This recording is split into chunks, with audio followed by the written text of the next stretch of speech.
Après la pluie, c'est le beau temps. Une histoire qui vous marquera à jamais. La maison au toit troué. Le vent hurlait comme un fauve blessé.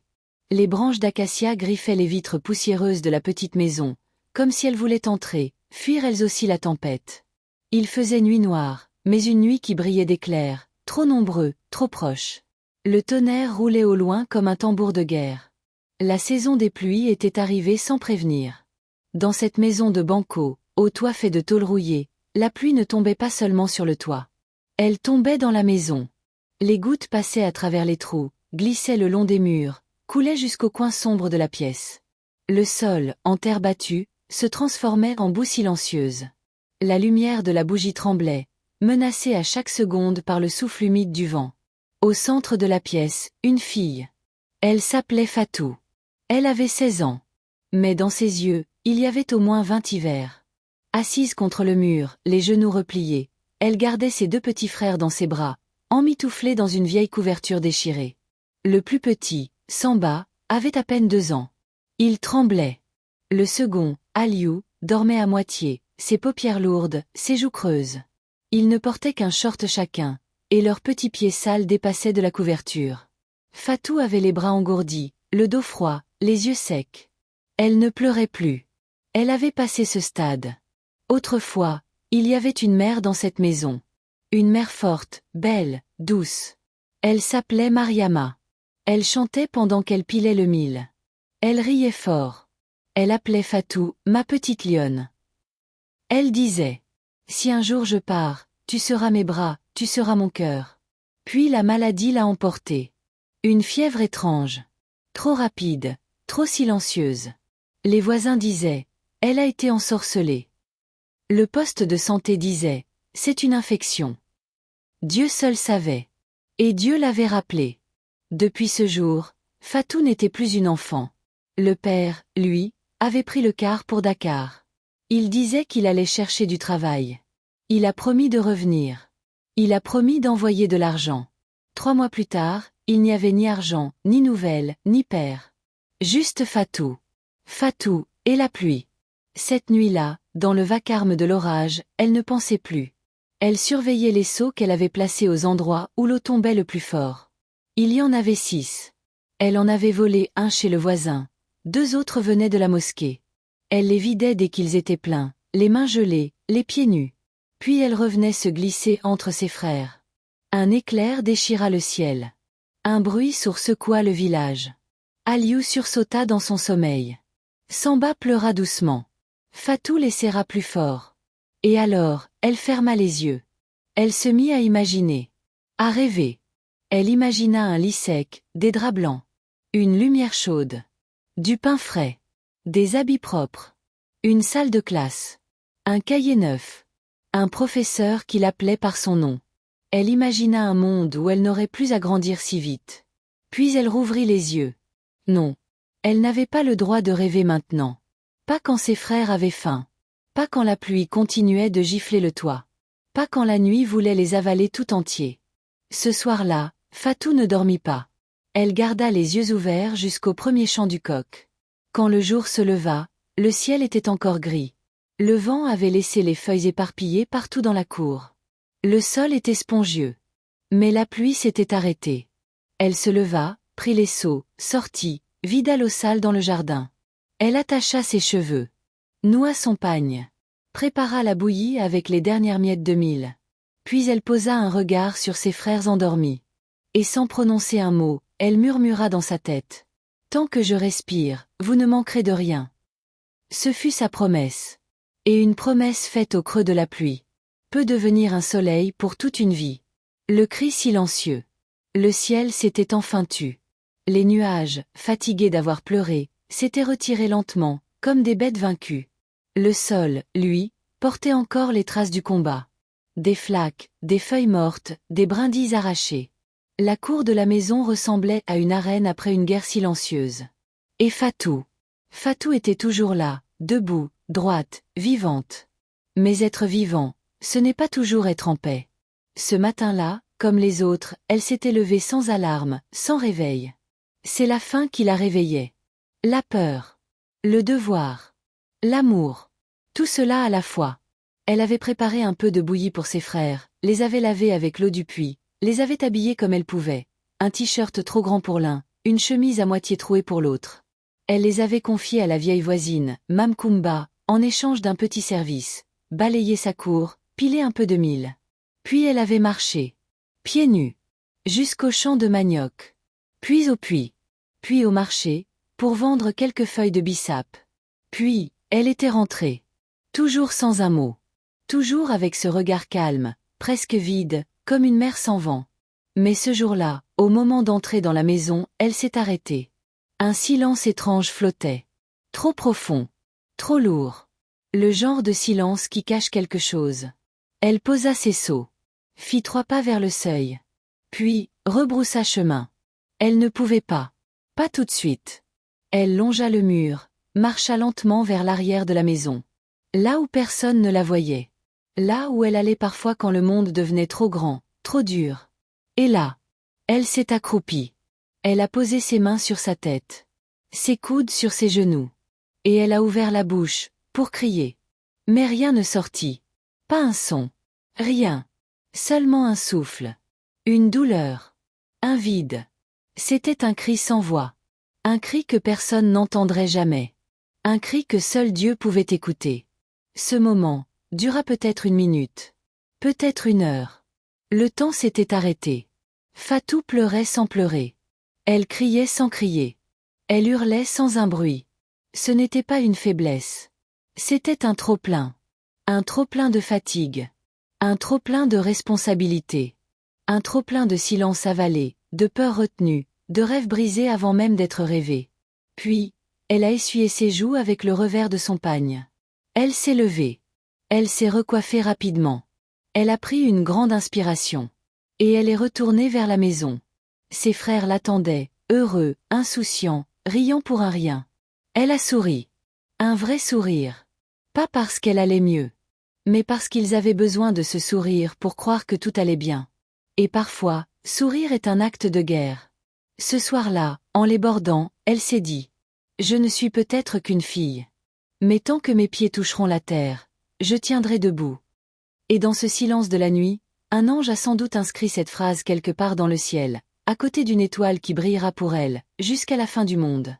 L'éclair d'espoir. Le soleil avait repris sa place, mais timidement. Pas le soleil fier de juillet, non. Un soleil doux, hésitant, comme s'il n'osait pas réchauffer un monde encore trempé par la douleur. Mais dans ce ciel pâle, un éclair allait naître. Pas un éclair de foudre. Un éclair d'espoir. Ce matin-là, Fatou balayait la cour. Une cour de terre rouge, parsemée de feuilles mouillées et de petites flaques. Elle n'avait pas encore mangé. Ses frères jouaient non loin, riant en sautant dans une flaque comme si c'était la mer. Leur rire perçait le silence du matin, et même si c'était fragile, c'était beau. C'est à ce moment qu'il est arrivé. Un inconnu. Un homme grand, au visage calme, vêtu d'une chemise blanche, des lunettes carrées, un sac en bandoulière. Il n'était ni du village ni de la région. Il venait de la ville. Il s'appelait Monsieur Sow. Un instituteur. Et ce jour-là, il avait été envoyé pour recenser les enfants non scolarisés du secteur. Il s'est arrêté à l'entrée de la cour, a salué doucement. Assalamu alaikum. Fatou a répondu en baissant les yeux. Wa alaikum assalam, monsieur. Il a regardé les enfants. Puis elle. Puis la maison. Il a tout compris en un seul regard. Pas besoin de longs discours. Mais il a quand même posé la question. C'est toi la grande sœur? Oui. Et tes parents? Ma mère est partie. Et ton père? Il est parti aussi, mais d'une autre manière. L'homme n'a pas insisté. Il a seulement dit. Tu vas à l'école? Non. Pourquoi? Parce que j'ai 2 enfants à nourrir.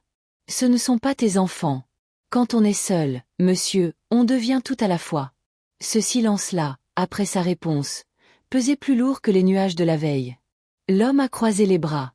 Il a observé Fatou comme on regarde une vieille bibliothèque, remplie d'histoires perdues. Puis il a dit. Tu sais, j'ai croisé beaucoup d'enfants dans ma vie. Des enfants qui pleuraient, qui réclamaient, qui se plaignaient. Mais toi, tu ne dis rien. Tu tiens tout. Tu te tiens droite. Pourquoi? Elle a haussé les épaules. Elle n'avait pas de réponse. Ou peut-être, Trop de réponses. Il est reparti, promettant de revenir. Elle n'y croyait pas trop. Mais, il est revenu. 3 jours plus tard. Avec du riz. De l'huile. Du sucre. Avec 2 sacs de vêtements pour enfants. Avec des cahiers, des crayons, une trousse, un petit tableau. Et surtout, avec une lettre de recommandation pour une ONG éducative locale. Il lui a dit. Tu es forte, Fatou. Mais tu ne dois pas tout porter seule. L'école ne t'enlèvera pas tes frères. Elle te rendra seulement plus forte, mieux armée. Tu as une intelligence rare. Tu as une lumière en toi. Et cette lumière, il faut qu'elle serve le monde. Ce jour-là, quelque chose a changé. Ce n'était pas la fin de la misère. Ni la disparition des soucis. Mais c'était le début de la possibilité. La première fois depuis longtemps qu'un adulte regardait Fatou comme une promesse, et non comme un fardeau. Ce soir-là, après avoir couché ses frères, elle a relu la lettre 10 fois. Elle ne savait pas encore ce que l'avenir lui réservait. Mais pour la première fois, elle a murmuré dans le noir. Peut-être que tout n'est pas fini. Peut-être que le soleil me cherche aussi. Et ce fut son premier pas vers un avenir qu'elle n'avait même pas osé imaginer. Un éclair, dans un ciel encore gris. Mais un éclair d'espoir. La promesse du matin. Quand on touche le fond, il n'y a plus qu'une direction possible, vers le haut. Et parfois, ce haut ne ressemble pas à un miracle. C'est un banc d'école. Un uniforme un peu trop grand. Une craie blanche entre des doigts abîmés. Une voix timide qui recommence à lire. C'est exactement là que Fatou était arrivé, le seuil d'un nouveau monde. L'ONG dont M. Sow avait parlé l'avait accepté, après quelques démarches. Elle avait été convoquée à une réunion. On lui avait parlé avec douceur, avec respect. On lui avait demandé. Tu veux retourner à l'école, Fatou? Elle avait hésité. Elle avait regardé ses petits frères, qui jouaient dans la poussière. Puis elle avait dit. Oui. Mais je ne veux pas qu'ils aient faim pendant que je lis. La réponse avait fait sourire l'assistante sociale. Et quelques jours plus tard, tout avait changé. Fatou avait reçu un uniforme. 2 repas par jour étaient désormais assurés pour ses frères à la garderie de l'association. Et elle était retournée à l'école. Le premier matin, elle s'était levée avant l'appel du muezzin. Le village dormait encore. Les coqs rêvaient peut-être. Le vent était doux. Elle avait lavé son uniforme elle-même, l'avait repassé sous une marmite encore chaude. Elle avait coiffé ses cheveux serrés, comme sa mère le faisait autrefois. Puis elle s'était regardée dans le vieux miroir suspendu à un clou tordu. Elle s'était vue, et ne s'était pas reconnue. La fille devant elle avait grandi trop vite, oui. Mais ce jour-là, elle grandissait pour elle. Pas pour survivre. Pour vivre. Elle a pris ses cahiers, son stylo, son courage. Et elle a marché. La tête haute. Le pas ferme. Les gens la regardaient dans la rue. Certains murmuraient. C'est la fille de Mariama. Elle retourne à l'école. D'autres hochaient la tête en silence, comme pour dire, il était temps. Mais elle ne voyait rien. Elle marchait vers sa promesse. À l'école, elle s'est assise au dernier rang. Discrète. Silencieuse. Mais attentive. Elle avait tout oublié, pensait-elle. Mais dès que le professeur traça un mot au tableau, quelque chose s'est rallumé en elle. Comme un feu couvert depuis longtemps. Comme une rivière qui recommence à couler après la saison sèche. Elle leva timidement la main. Répondit juste. 1 fois. 2 fois. 3 fois. Le professeur sourit. Tu n'es pas nouvelle dans la tête. Seulement dans la classe. Toute la salle a ri.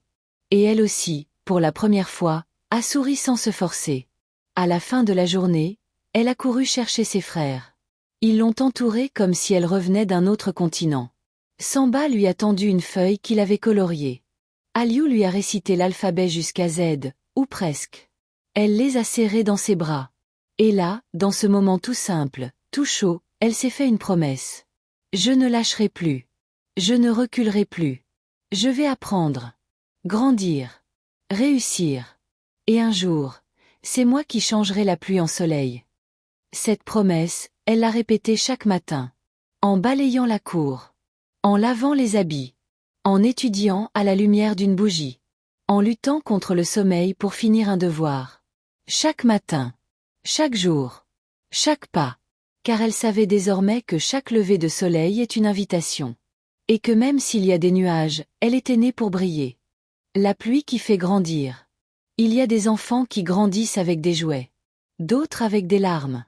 Il y en a qui apprennent à lire sur des bancs vernis. D'autres sur des bancs cassés, avec la vie pour tableau noir. Fatou faisait partie des seconds. Mais ce qu'elle avait, c'était le feu. Pas un feu qui brûle. Un feu qui éclaire. Un feu qui refuse de mourir, même dans la tempête. Les mois ont passé. Fatou enchaînait les journées comme des batailles. Le matin, elle déposait ses frères. À midi, elle courait au marché vendre quelques feuilles de menthe ou un peu de charbon. L'après-midi, elle revenait en classe. Le soir, elle étudiait pendant qu'un riz trop maigre cuisait sur le feu. Chaque jour, c'était un combat. Contre la fatigue. Contre la faim. Contre le doute. Mais surtout, contre elle-même. Il y avait des jours où elle voulait abandonner. Des jours où les mots dans les livres semblaient trop nombreux. Où les chiffres dans les exercices dansaient comme des ennemis. Où la voix du professeur résonnait trop fort pour une tête trop fatiguée. Mais à chaque fois, elle se rappelait. Le toit troué. La pluie sur le visage de Samba. Le silence derrière la maison. Et la promesse du matin. Alors elle serrait les dents. Et elle continuait.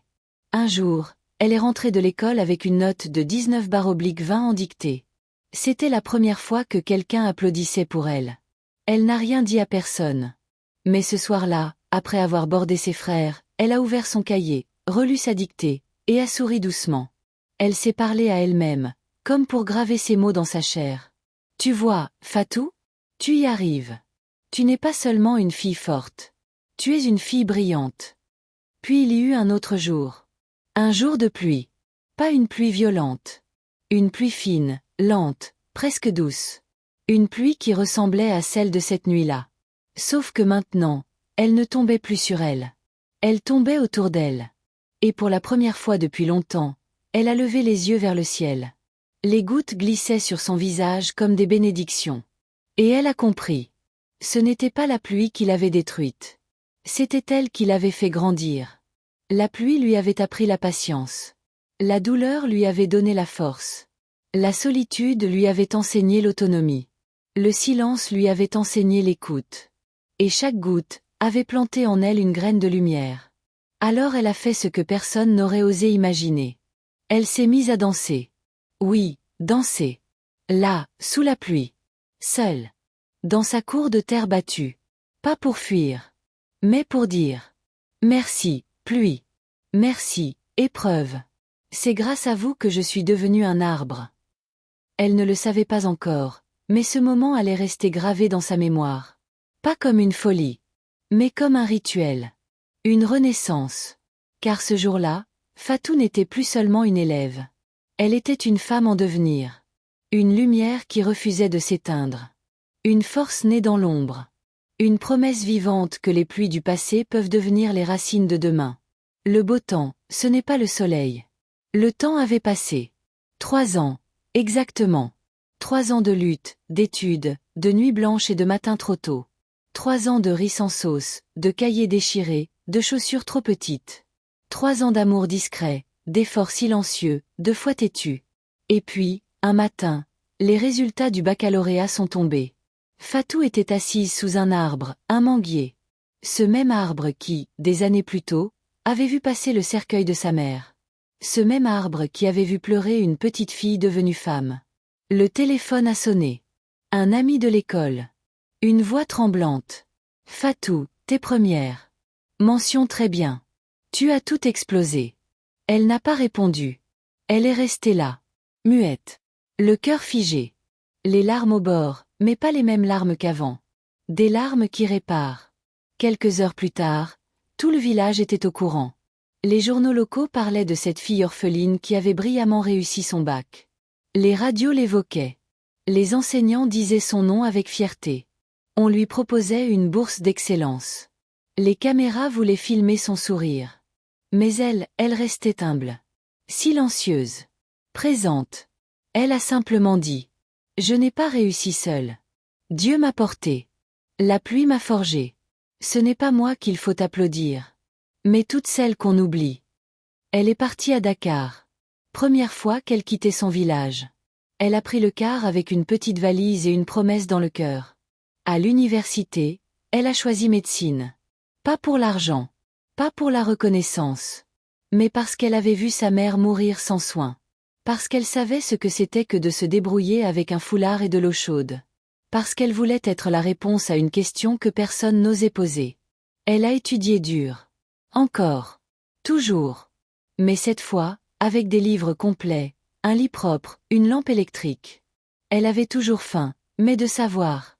Elle manquait encore de sommeil, mais plus jamais de dignité. Et pendant les vacances, elle rentrait au village. Toujours discrète. Toujours simple. Mais cette fois, ce n'était plus la petite Fatou. C'était Fatou la grande. Fatou la médecin en devenir. Fatou la lumière d'un village entier. Alors elle a commencé à construire. D'abord un petit abri, une case pour accueillir les enfants abandonnés. Puis un centre pour les filles mères rejetées. Puis une école de formation pour les jeunes filles du village. Tout cela, là où se tenait autrefois la maison au toit troué. Les anciens disaient « Cette fille-là, elle est bénie ». Les enfants disaient « Moi, quand je serai grande, je veux être comme Fatou ». Et elle disait simplement « Le beau temps, ce n'est pas le soleil. C'est d'avoir survécu à la pluie. Et de devenir un abri pour les autres. Ce que la pluie laisse derrière elle. » Un jour, Fatou fut invitée à parler à une grande conférence, à Dakar. Devant des centaines d'élèves, de ministres, de journalistes. On lui donna un micro. Elle s'est levée. Et elle a dit calmement. Vous cherchez des héros? Regardez dans les villages.